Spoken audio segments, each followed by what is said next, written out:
Magandang araw sa inyong lahat at welcome sa aking channel.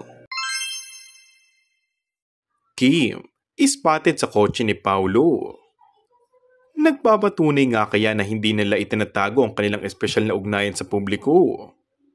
Matapos kasi mag-post ng video si Kim Chiu ngayong araw na nakasakay sa isang sasakyan kung saan tila kasama daw nitong aktor na si Paolo Avellino na agad kumalat ito sa social media. Hindi nagtagal, napuna ng mga netizens sa tila pagmamay-ari ni Paolo Avellino ang nasabing kotse. Mas lalo nagpaingting ang espekulasyon ng mabatid na si Paolo Avellino pa mismo ang nagmaneho ng sasakyan para personal na sinundo si Kim Chiu sa set ng It's Showtime.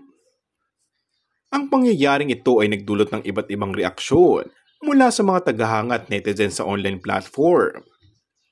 Marami ang natuwa at bumilib sa pagiging bukas at suporta ni Paulo kay Kim, habang may ilan naman nagpahayag ng kanilang pag-aalala at kuryosidad sa tunay na estado ng kanilang relasyon.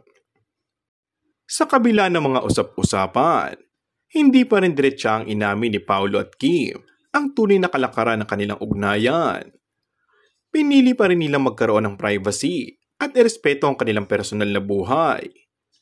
Gayunpaman, ang pagiging magkasintahan o espesyal na kaibigan ng dalawa ay patuloy na pinag-uusapan at sinusubaybayan ng kanilang mga tagahanga.